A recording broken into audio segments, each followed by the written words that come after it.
You know that little red notification badge that inevitably pops up on your phone's settings app? The one that just sits there, completely mocking you. Yes. Yeah. Exactly. The one telling you there's a massive software update available. Uh-huh. And if you're anything like me, you probably just hit remind me tomorrow. Right, yeah. And then you hit it again the next tomorrow. And tomorrow after that. Right. I mean, we keep putting it off because the phone works fine right now. And an update means, restarting the whole thing, losing access for 20 minutes. And honestly, who has the time for a reboot? It's just the universal modern procrastination, isn't it? We all want the better battery life, the smoother interface, all the shiny new features, but we absolutely dread the disruptive process of actually installing the upgrade. Yeah. We prefer the comfortable lag of our current operating system over the unknown territory of a reboot. Well, welcome to today's deep dive. We are thrilled you're sitting here with us today, because our mission today is to figure out if treating your spiritual life exactly like a software update, if that actually works. It's such an interesting premise. It really is. We're looking at a translated spiritual essay that's directed at dear brothers and sisters that attempts to solve one of the oldest human problems using this surprisingly modern metaphor. Yeah. We're asking the question, are you actively upgrading your spiritual life, or are you just hitting remind me tomorrow until your system inevitably crashes? Yeah, and what's fascinating here is how they frame it. The core premise we're analyzing today is that spiritual growth is not a passive waiting game. Right. It's not something that just magically happens to you as you accumulate years on the planet. It actually requires an intentional, proactive upgrade of your mental and spiritual operating system, your spiritual OS, if you will. I love that. Your spiritual OS. Right, so that you can receive new insights and actually actively participate in a much larger divine work. Okay, let's unpack this, because I absolutely love the idea of mapping a tangible, modern tech concept onto ancient spiritual practices. I mean, it takes the ethereal and makes it feel intensely actionable. Exactly. It gives you a roadmap. Yeah, it doesn't just leave us with a vague poetic metaphor. The framework we're looking at maps out 5 highly specific interventions. So essentially 5 distinct buttons we need to press to initiate this spiritual upgrade. And what's really fascinating here is how these interventions take deeply abstract religious concepts, things that are usually hard to pin down, and turn them into a step-by-step diagnostic manual. Right, like a troubleshooting guide. Yes. It completely shifts the user's perspective from a passive, I hope I become a better person someday, to an active, here is the exact sequence to initiate the update. But I mean, you can't upgrade a system without first opening the settings and initiating the request. You have to actively tell the device you are ready to receive new code. You have to push the button. Right.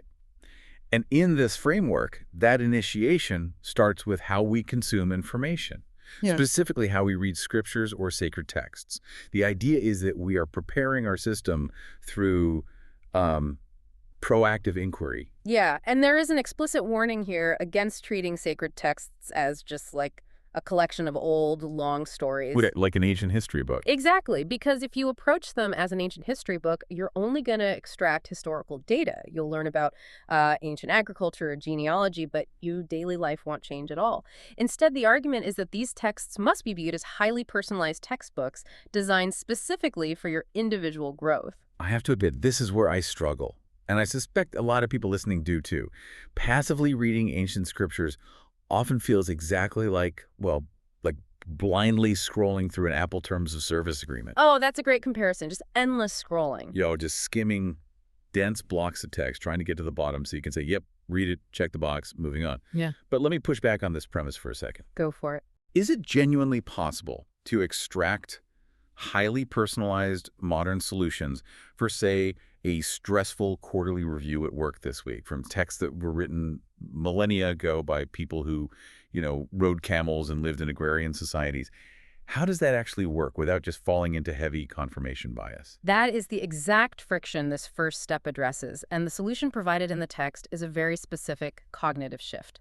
The rule is that before you even open the book, like before you read a single word, you have to ask a highly targeted question. Okay, like what?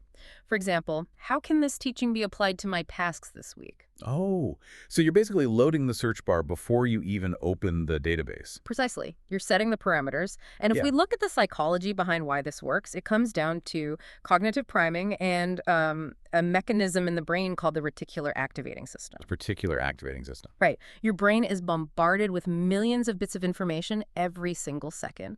To prevent you from going insane, it filters out almost everything. It only lets through what it deems totally relevant. Oh, wow. So when you ask a specific question before you read, like, how do I handle my anxiety about this presentation? You are actively programming that filter. You shift your posture from mere knowledge accumulation to actively seeking behavioral change. So the fact that it's an ancient context doesn't even matter that much. Exactly. The ancient context doesn't matter as much because the underlying human condition, fear, ego, conflict, love, that hasn't changed in 3,000 years. By asking the question first, you force the text to become a mirror for your current reality, rather than, a window into the past. That makes perfect sense. You're setting the parameters for the update so your brain knows what code to look for. Yeah. But once you ask the question and start reading, the system is going to give you a prompt. You're going to get an answer, usually in the form of like a subtle intuition or a fleeting urge, which brings up the next major hurdle. How quickly do you respond to that notification? Yeah, this moves us into the realm of instant obedience, Yeah. and it's anchored by what is practically labeled the 10-second rule. Here's where it gets really interesting, because the examples given for these prompts in the source they're surprisingly visceral and mundane. They're very relatable. Yeah, it mentions a sudden urge to avoid getting on a certain elevator, or a fleeting feeling that you need to let go of someone's hand. And it highlights this incredibly common human tendency. The moment we feel that spiritual or intuitive nudge, our logical brain immediately steps in to fight it. We do it constantly. I mean, these inner directives often run completely counter to our rationalizations or our social conditioning. We get a prompt to, say, speak to a stranger or change our walking route, and immediately the executive function of our brain generates excuses. Oh, totally. I look crazy. Right. We say, oh, I just have a bad feeling about this. It's probably indigestion. Or if I reach out to that person, it's going to be super awkward. Or even there's someone else who is far more qualified to handle this crisis than I am. I hear that. But practically speaking, if I act on every random 10-second urge I get throughout the day, I'm going to end up making some terrible impulsive decisions. I mean, how do we differentiate a genuine divine prompt from just anxiety or fear or a random intrusive thought? That is the crucial distinction here. Psychological impulsivity is usually driven by fear, craving, or escaping discomfort.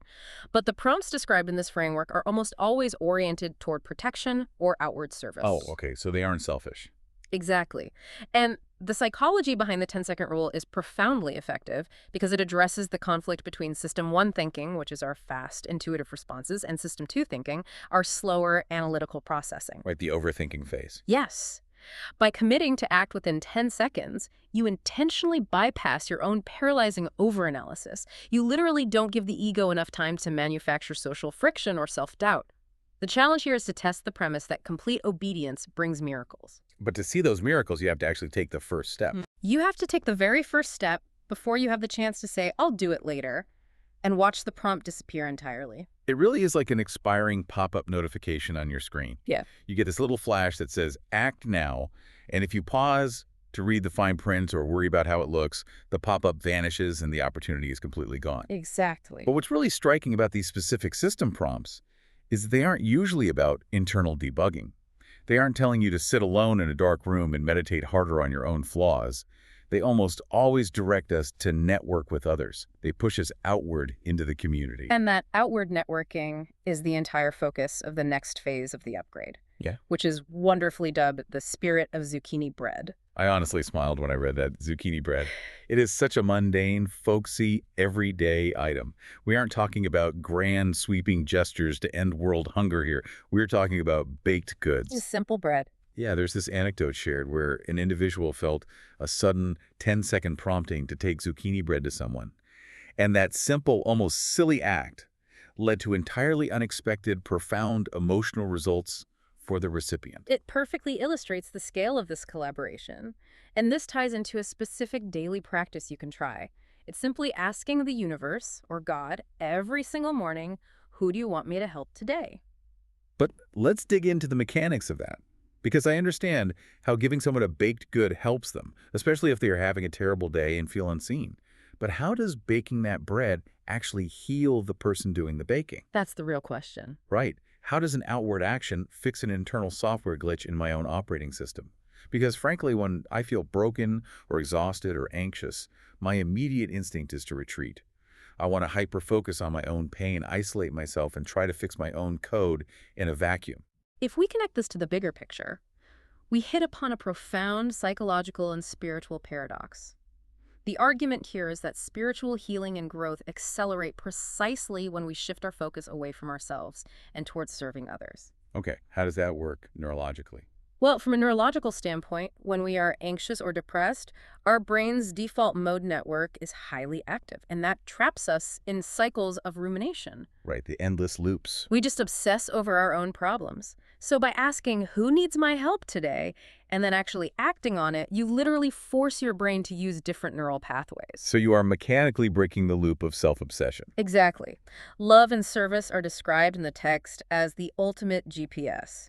When you are feeling completely lost in your own life, focusing intensely on someone else's needs activates your location beacon. It pulls you right out of the maze of your own ego. Oh, that's fascinating.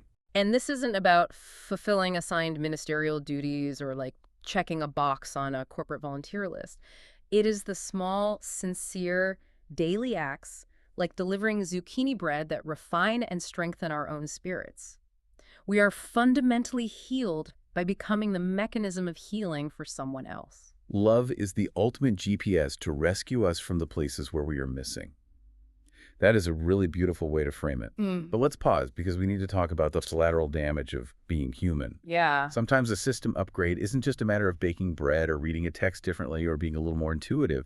Sometimes an upgrade requires completely tearing down the old hardware, and that process can feel incredibly painful, deeply confusing, and entirely unfair to the user. This moves us into the hardest part of the framework, providential trust, or the transition from building a little shack to dwelling in a palace. This section gets incredibly heavy, and it really refuses to sugarcoat the human experience. We aren't just talking about a bad day at the office here. We are talking about devastating, life-altering hardships. Real trauma. Yeah. Facing leukemia, sudden blindness, the deep sting of being abruptly released from a position of trust or responsibility.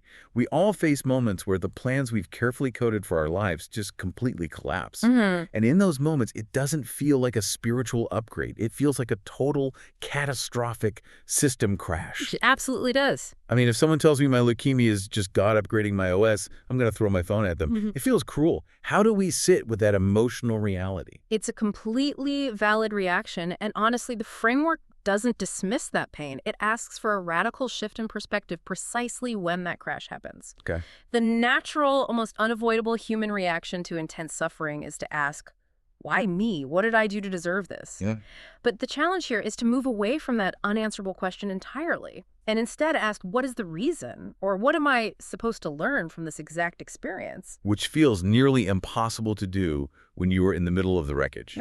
The metaphor used here is striking, though.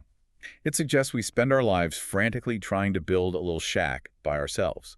We think our shack is great. We like our plans. But trials come and completely tear that shack down. Not out of cruelty, but because the ultimate goal is to construct a palace with a much vaster architecture. The tear down is a necessary prerequisite for the new build. You just cannot build a palace on the foundation of a shack. And analytically speaking, this requires an immense, almost superhuman amount of humility. Yeah, no kidding. Trusting providence means accepting that hardship isn't necessarily a random glitch in your system. It isn't a mistake. It is the exact refining fire required to expand your capacity.